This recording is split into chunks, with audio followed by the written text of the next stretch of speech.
The history that we were all taught growing up is wrong.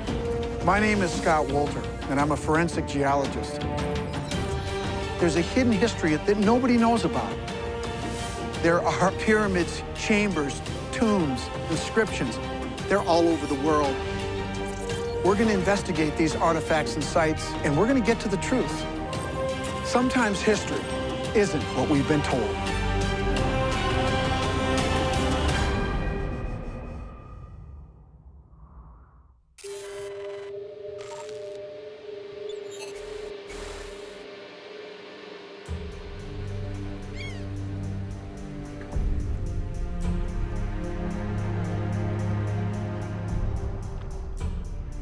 Rhode Island is the smallest U.S. state, but home to one of America's biggest mysteries, the Newport Tower. 28 feet tall and made of thousands of intricately placed stones. No one knows who built it, when, or why. Some people think it's a colonial-era windmill or watchtower, but I don't think it looks anything like colonial architecture. I think it's proof an ancient group of explorers sailed here from Europe in the 1300s. They're called the Knights Templar.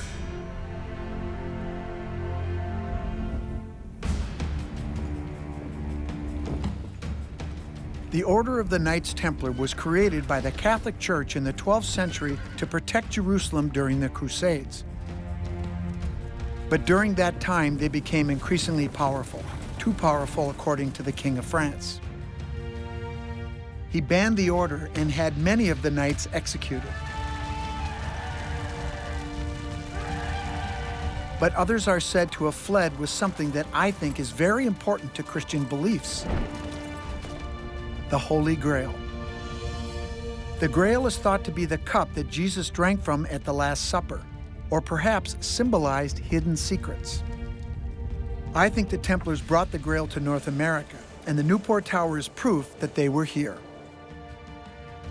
It's an explosive theory, and it's brought me head-to-head with academics and experts like Jim Egan, curator of the Newport Tower Museum and an authority on the structure. If I can convince Jim that I'm right, then maybe academics can be convinced too. This is, no question, my favorite pre-Columbian site in North America. Pre-Columbian? You still into that Templar thing? Yes, I definitely am. And I mean, come on, Jim, take a look at it.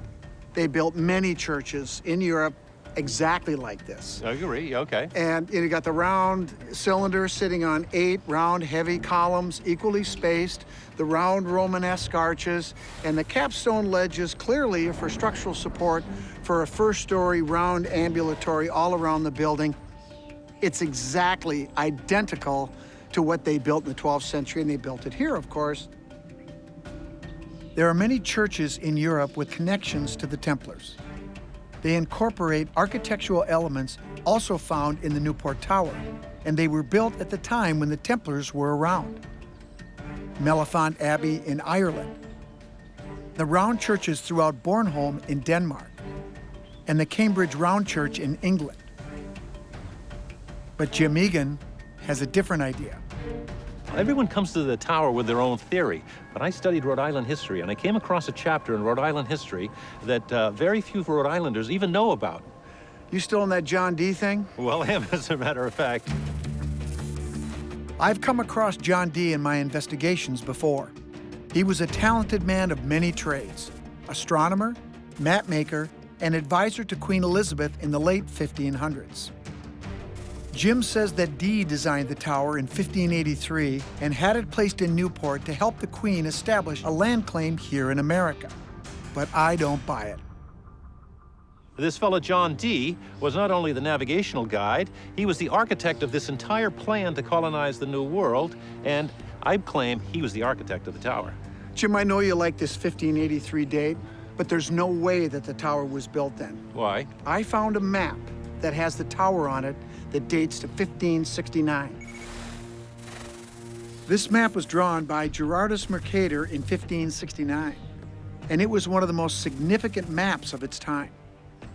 And he was the first one to coin the term atlas for a collection of maps. and we have what is a sort of crude depiction of the northeast coast of North America. But here we have Narragansett Bay, and take a look right there on the east side of the bay in an area roughly in the area of Newport. Looks to me like a church. Looks very similar to the Newport Tower. Well, why would he draw a square tower instead of a round tower if this is a depiction of the map of that tower? This has got a conical shaped roof here, so that indicates to me that it's a cylinder and that it's round. We have a stone tower that appears to have a first-story ambulatory around the tower. It's an exact duplicate of Cambridge Round Church, which looks exactly like that, but still has the ambulatory attached. The fact that we have the tower depicted on this map proves that the tower was here before 1569. I think it was here long before that, but clearly it's depicted here on a map prior to John Dee and your whole thesis. So that's just sort of representation of cityness. It has nothing to do with the tower. I think that maybe what we should do at this point is just respectfully agree to disagree. I'll agree with that. Even if the map evidence didn't convince him, the advantage I have over Jim is that I'm a geologist. I know rocks. Of course, being a geologist, as you know, the things that I'm going to gravitate to are rocks. The rocks, yeah. And, you know, I've been doing a lot of research into different aspects of this, as you have, and I'm very interested in the two keystones, the only prominent keystones in the tower, the egg shape here, egg-shaped rock, and the notch keystone on the outside. Keystones often have a special shape. They're used in buildings to connect the center of an archway. They also have an architectural purpose and sometimes serve as a signature of the builder. I will agree that these rocks are significant. This egg-shaped rock here is very significant because, as you know, on the winter solstice, the sun comes up, and at about a half an hour after it shines through the west window, it illuminates that rock with a box of light on it. Very dramatic. It is a very important thing in the sense that this building is a calendar, not only to keep track of all of the days of the year, but most importantly, days like Easter. And you know what the symbol for Easter is? That goes all the way back to Mesopotamian times? The egg. I don't really think that John Dee was related at all to the Templar. They have the same tradition of sacred knowledge. And you don't think there's a connection at all? Well, the Templars pretty much got obliterated, most of them, in the 1300s, and John Dee was 1500. We were talking 250 years later. You mentioned that the Templars were put down and destroyed, right? Right. Okay, you understand the concept that you can kill people, right? Right. But do you think you can kill an ideology or a belief system? Sure you can. They come and go all of the time. Well, I maintain that that ideology continued on in secret. And the information is out there, and more of this information about these secret societies that evolved from the Knights Templar. I think the Freemasons are the modern-day keepers of Templar secrets. Many of our nation's founders, such as Benjamin Franklin, John Hancock, and George Washington, were Freemasons. The society still exists today, with many prominent men continuing these sacred traditions. And we see a lot of symbols in our society that I think are shared by both the Templars and the Freemasons. To me, this is all evidence that their ideology lived on beyond the people that started it. I'm convinced this is a Templar structure. It's got the architecture that's spot on. It's got the archaeoastronomy features that we know the Templars embraced and would incorporate it into their ancient structures. We've got the solar alignments and, of course, the illumination. We've got symbolism. You've got the egg shape, the Master Mason's keystone. We read different ways, but that's okay. But there's something else about the Templars that's very important. They had a reverence for the planet Venus. Venus to them and to many other ancient cultures was a physical manifestation of the goddess in the heavens. Very, very important. So if this was a Templar structure, there should be Venus alignments in this tower, and that's what I want to try to test. I'd like you to help me take some measurements tomorrow. Are you up for it? Let's give it a test. I'll bring the ladder. Hey, thanks a lot, Joe. We'll see you in the morning. See you in the morning. Take it easy.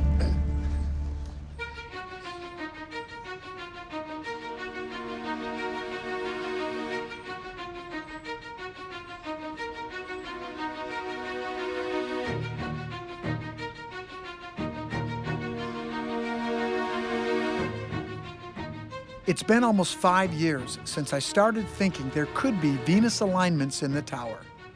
I seem to find clues to my Templar theory every time I'm here. I should have known this trip would be no different.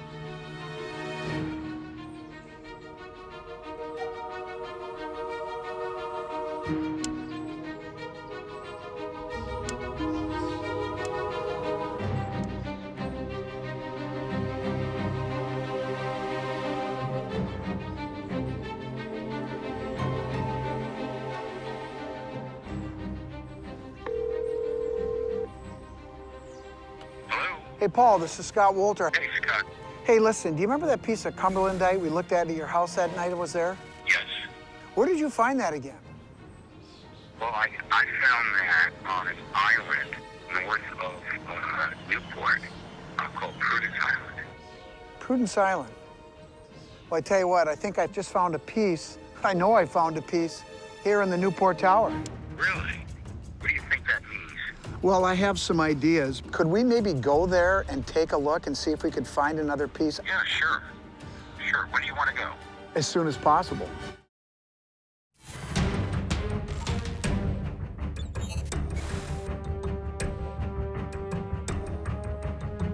The Newport Tower in Rhode Island is a mysterious structure.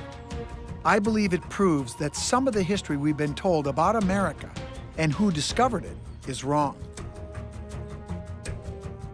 I think this tower was built by the Knights Templar in medieval times as they fled Europe with the Holy Grail. And a key piece to this whole investigation could be a piece of rare rock, Cumberlandite.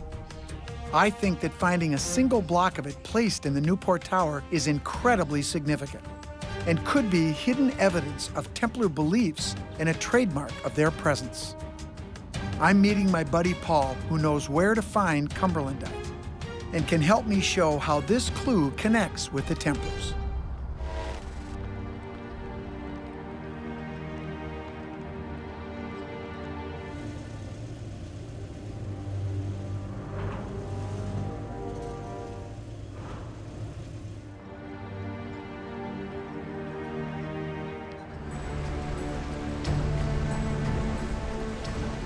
Now we're going to Prudence Island. Prudence Island is the second largest island in the bay.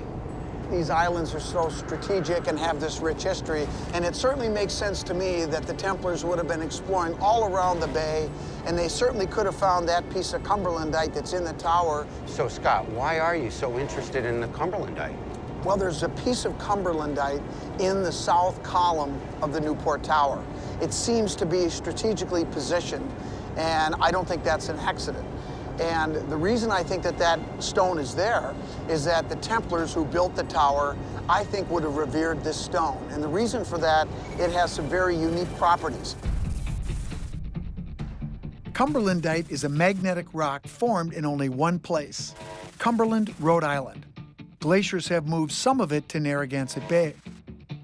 The rock was also thought to have spiritual powers and known by some as the Stone of the Goddess, or the Stone of Venus. Venus and all it represents was important to the Templars, meaning its placement in the tower could help prove who built it. If we can find some of this Cumberlandite here on Prudence Island, this could be another important piece to the puzzle that ties the Templars with the Newport Tower.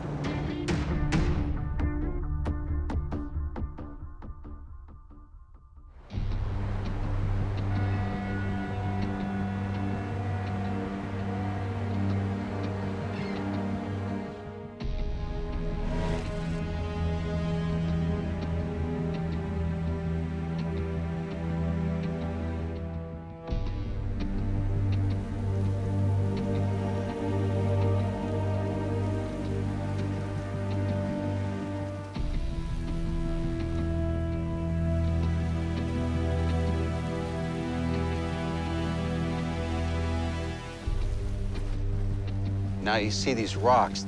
This is where you'll find it. So what we're looking for is a black rock with white.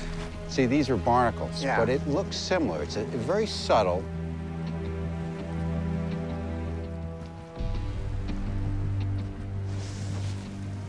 Look at this one.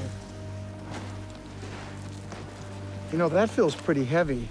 And that kind of looks like stuff you have at your Yeah, house. you can feel it. Yeah. I think you may have found one. Well, I tell you what, let's do the surefire test. I got the magnet here. Now it should pull this. It didn't pull that, but look at that. I No mean, it's kidding. definitely, Let me see. yeah. Look at that. Huh? If the Templars found Cumberlandite here in the bay across from Newport, it makes sense that they would have used it. This is because Cumberlandite is sometimes called the Stone of Venus. And I think Venus was very important to Templar beliefs. There might be another connection between the Knights Templar and Cumberlandite. In northern Rhode Island, in Cumberland, where Cumberlandite has been found, there was a Cistercian monastery. It has since burned down, but aren't the Cistercians and the Templars connected? Absolutely they are. And there's a Cistercian monastery here. They're extremely rare in the United States, and to have one here in Rhode Island, I don't think is a coincidence. In 1128, the Knights Templar order was founded by a Cistercian monk, a guy by the name of Saint Bernard de Clairvaux, who wrote the charter for them that was based on the Cistercian charter. And that's when they became an official order. Of course, they existed before that, but to have a Cistercian monastery associated with the Cumberlandite, to me, it can't be a coincidence. And to have the Cumberlandite associated with the Newport Tower, well, everything seems to be connecting. And that's the reason why this Cumberlandite is so important to me.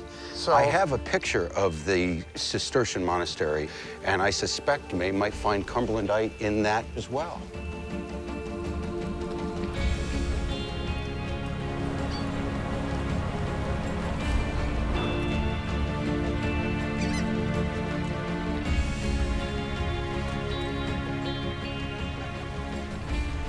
Here are those photos of the Cistercian monastery in Cumberland.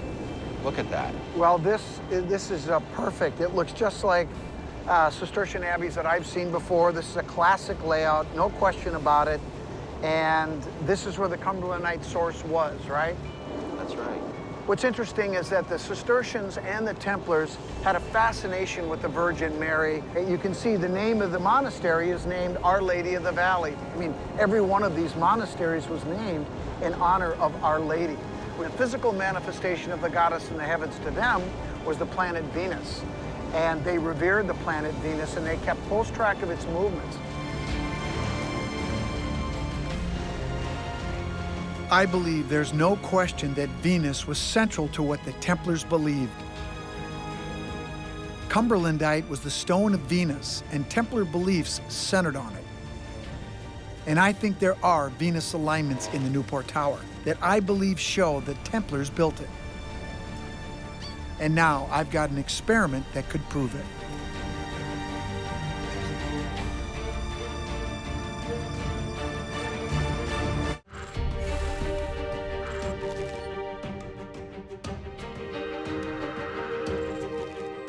I think that the Newport Tower in Rhode Island was built by the Knights Templar long before Columbus came here.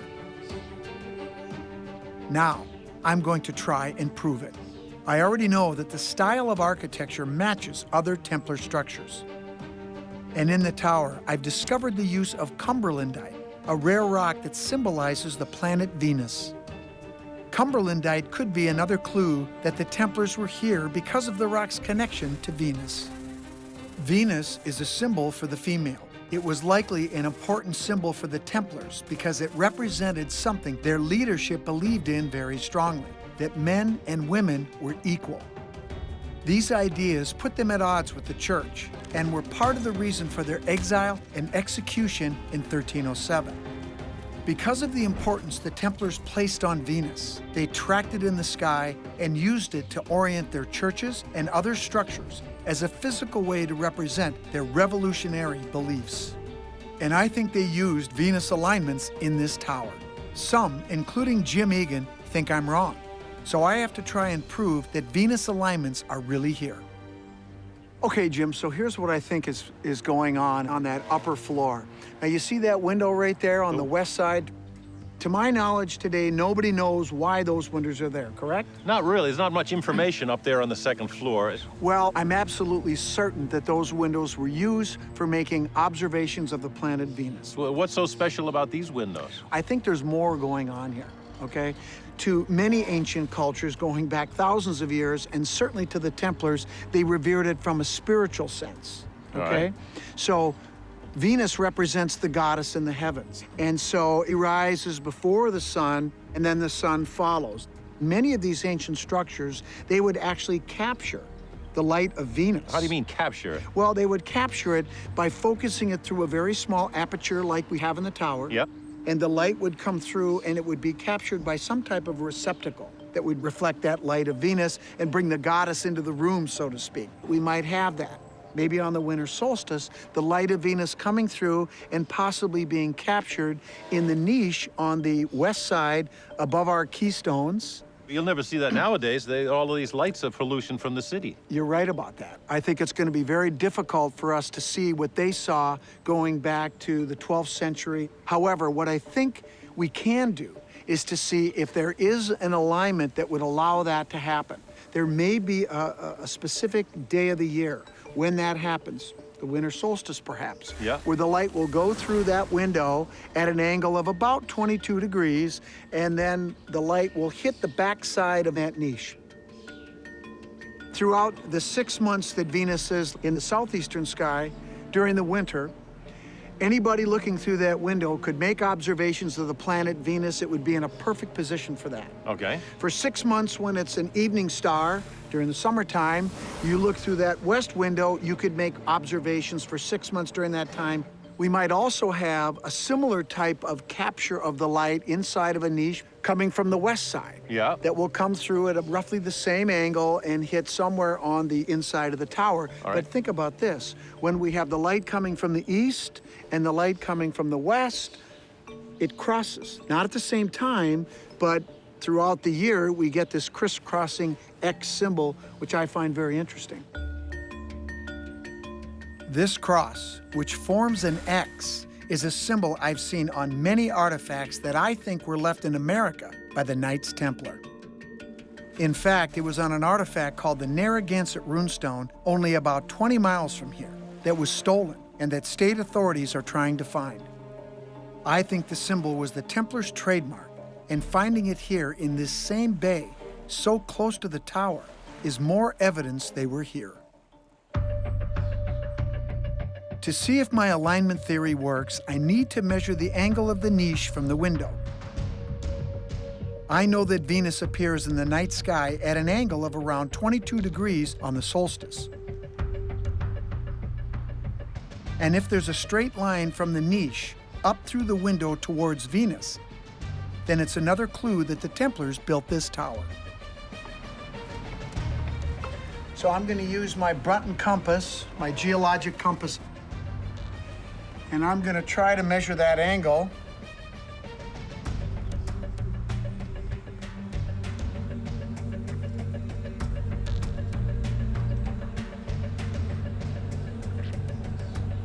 What angle do you get?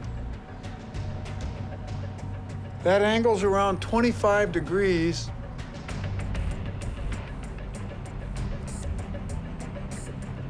It's a pretty teeny sliver. How are you going to be able to see through that?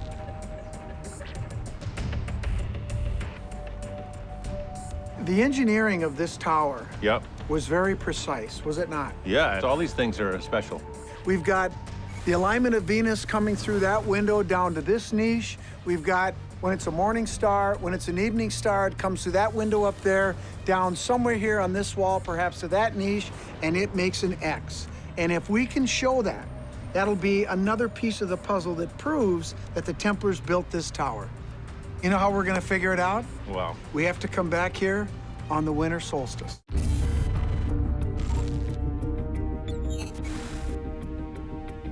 I'm back in Rhode Island, heading to the Newport Tower. It's been 2 months since I was here preparing for what I think is going to be a spectacular alignment with the planet Venus. Clearly seeing Venus in the night sky is important to proving this is a Knights Templar built tower. But During the winter solstice, the stars may only align for a short window of time, the days either side of the solstice. Modern ambient light pollution means that the light of Venus won't ever be as bright as it once was. I'm going to use fog and lasers to show how I think the shafts of light would have penetrated the window and hit the niches on the tower walls.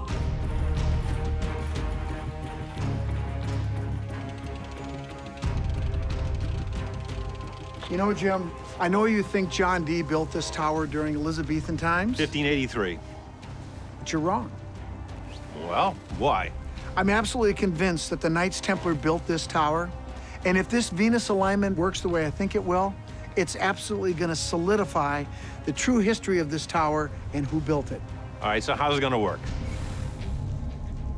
We're going to take our laser and put it up inside that niche Yep. and shine it up into that window to replicate the light of Venus.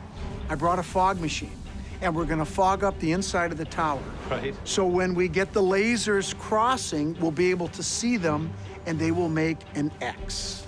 That X symbol represents the essence of the ideological belief system of the people that I believe built this tower, the Knights Templar. In my mind, Jim, finding this X symbol in the Venus alignment could only be the work of the Knights Templar.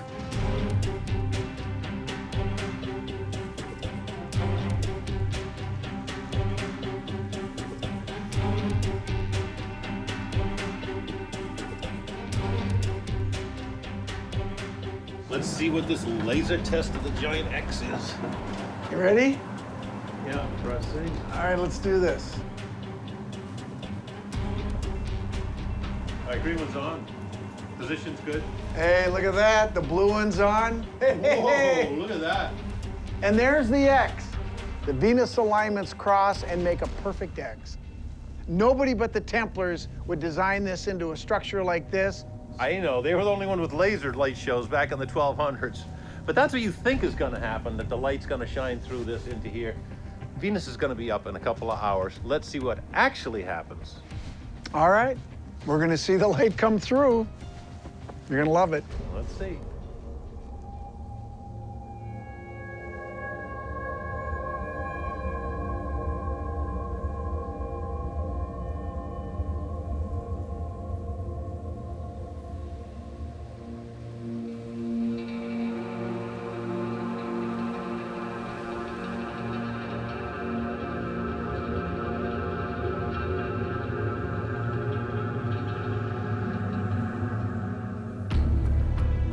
If the weather is clear today, then I can try and prove my theory. But if it's not, then I could lose my shot. There's only a few days around the solstice when I think Venus will line up. Well, there it is. We got lucky on the first day. You think the weather's gonna hold? Oh, yeah. I tell you what, if the light comes through the window and hits that niche, and even if it's close, Yep. it basically proves my theory. But I still think that it's gonna rise really low and go and be low in the sky, like where the sun is about 26 degrees above the southern horizon. And I don't think it's gonna go anywhere near your window. It'll be close, but does it hit it? That's what we gotta find out.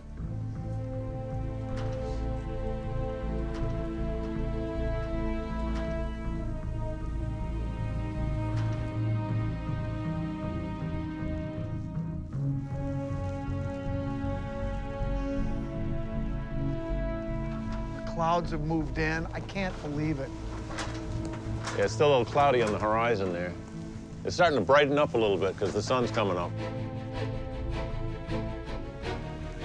Damn it. It's like these clouds just came out of nowhere. Damn it. Well, there's always tomorrow. All right, I guess we're just gonna have to hope for the sun.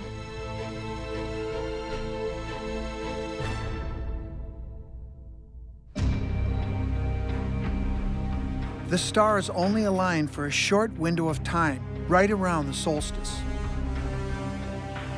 But the stars aren't aligning for me. Seeing Venus clearly in the night sky is important to showing other people that the Knights Templar built the tower.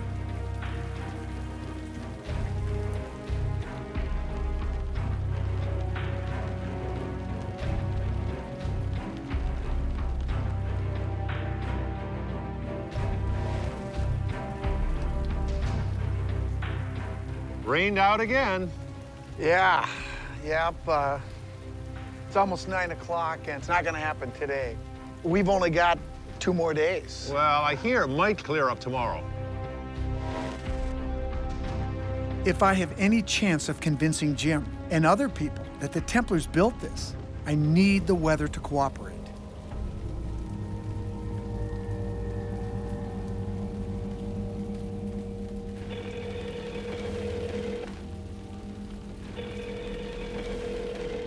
Hello? Hey, honey. Fine, honey. How's it going out there? It's going terrible. This is the 4th damn day in a row of just the worst weather I've ever seen out here. I mean, it's been cloudy just in the most inopportune time. It's been raining, and today it's cloudy, raining, and the wind is blowing. You know, Jan, you and I both know that these Venus alignments are definitely there. We know the solar alignments are there, and the only people that could have done this are the Templars. If this weather doesn't clear, though, God, we have to find a way to prove this. Hang in there. Hopefully it'll clear up tomorrow. Hey, wait a minute. I just noticed something. What is it? It's a keystone in one of the archways that has a very specific shape. What does it mean? I'll tell you what it means. It means that no matter what happens with the experiment tomorrow, even if we get it or not, I think we have a final piece of evidence to seal the deal. I've seen that keystone before, but I just now realize where else I've seen it and how it might be another important clue to solving this mystery.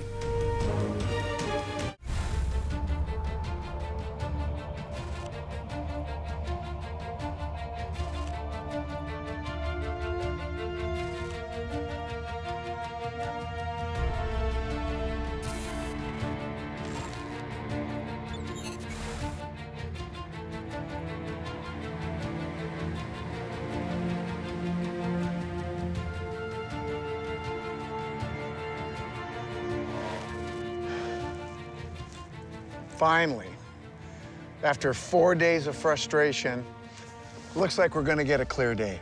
Yeah, to see Venus is going to slowly rise, and I think it's going to stay clear because you can see all these other stars in the sky, so we should be good. Let's do it. All right. Jim doesn't believe the Venus alignment is going to come anywhere close. Like a lot of people, he doubts my theory that the Knights Templar came here and built this tower. But I'm about to try and prove they're wrong. It's rising a little bit as we speak here in the eastern horizon. I think Venus is still a little bit low in altitude. I don't think there's any way this is going to happen. I think it's going to be much more further to the south. So I can see Venus.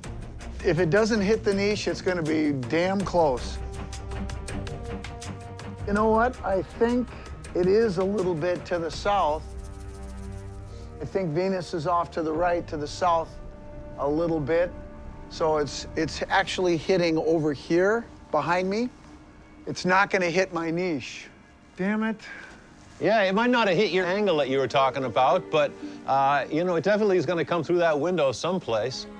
What could explain that is the possibility that the precision of these alignments is not the same as it was in the distant past when this was originally built. And even though we didn't hit it today into the niche, maybe in the past it did.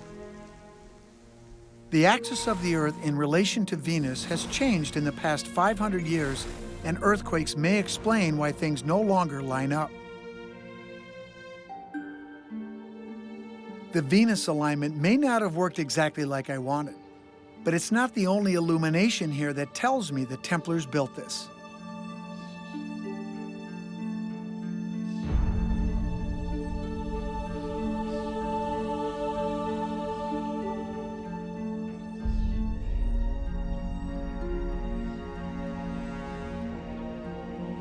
At 9 a.m., a time when Templar monks would be at prayer, an incredible event occurs.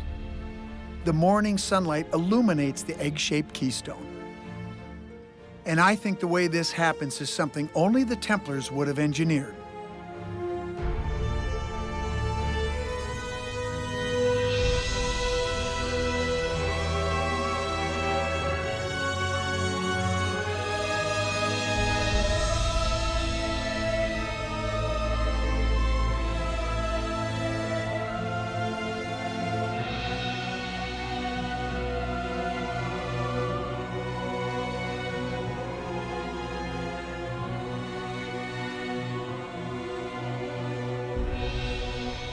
When the sun comes in to this womb, this allegorical womb with the egg in the west archway, then the sunlight sends a shaft of light into the womb and allegorically fertilizes that egg on the shortest day of the year. This is very significant. And to the people that I believe built this tower, the Knights Templar, they embrace this sacred feminine architecture, and it's a wonderful allegory marking this important day of the year.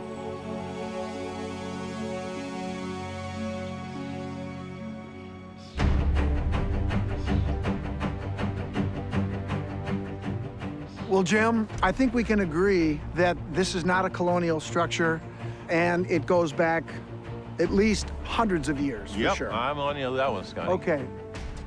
The more research that's done, the more we're going to learn about this tower, because I think you'll also agree with me that there's probably things going on in this tower with these heavenly bodies that we don't know about yet. Astronomers, archaeologists, they would have a field day with this. It's incredible. I don't know why there aren't more of them that study it. I mean, let's face it, the academic community has dropped the ball, not just with this Newport Tower, but with many of these ancient sites and artifacts that indicate that people have been coming to what is now America for thousands of years. And Jim, I really believe that the society that the Templars envisioned was eventually laid out by modern Freemasons over a period of centuries. And those symbols, the signs, are all around us, hidden in plain sight. While waiting for the weather to clear, I noticed a special stone in the tower that was in the shape called the Master Mason's keystone. It unites the arch and the tower, but it's also a symbol of unity used by the Templars and the modern-day Freemasons, the group who I think carry on Templar beliefs today. This connection makes me certain that these symbols, like the keystone, are hidden all over America, sometimes right in front of our eyes. And I think the Freemasons put this symbol somewhere very important to all Americans.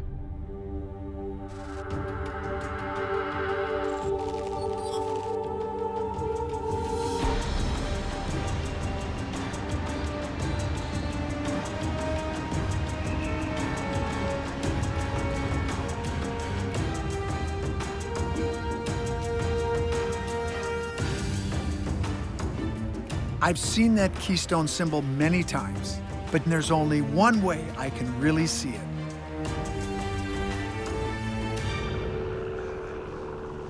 Hey, Jim. Hey, Scott, how are you? Hey.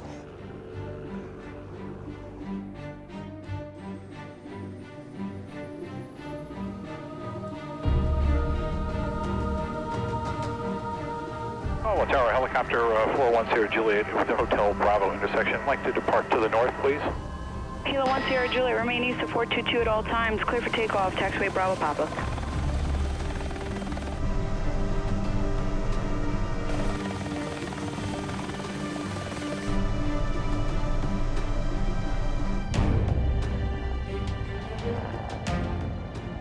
Okay, Jim, here's what we're looking for. Okay. This is a picture of a keystone. It's called a Master Mason's keystone, and you can see that it's got these notches here up at the top. And if we can find this out here, I think what it would do is not only prove that the Knights Templar and the modern-day Freemasons are connected, but it would also prove that these two orders were responsible for founding our United States itself. Juliet traffic from your 12 to 10 o'clock, close at 1,400. Just use caution there. Roger that, 1 Sierra Juliet. Okay, Jim, can you get us a little bit closer? Yes, sir. Okay. Ranger up the clock tower, 500 feet, can be making a counterclockwise turn around the lady. Jim, there it is. There it is, I see it. All right. Right there.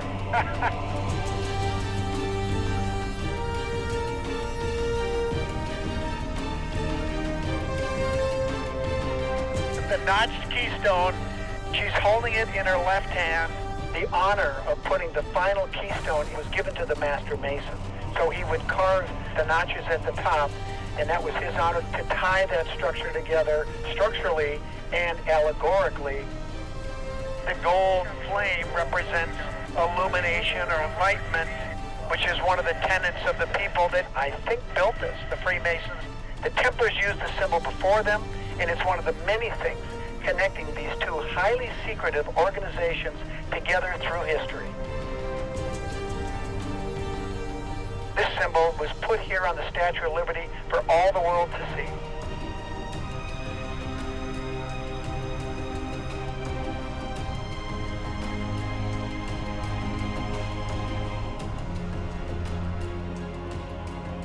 All the clues that I've seen scattered across our nation tell me something amazing about who I think really shaped our United States.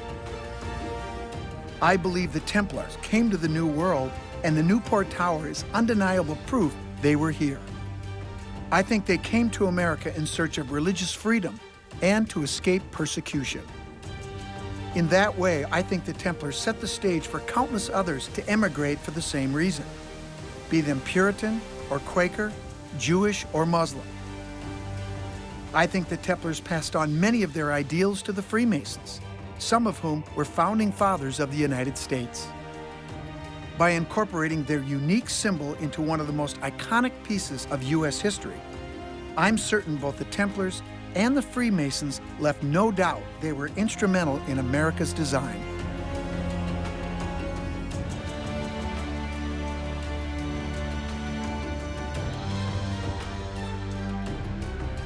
To me, the Templars, whose practices and belief live on in modern Freemasonry, determined the very destiny of our nation.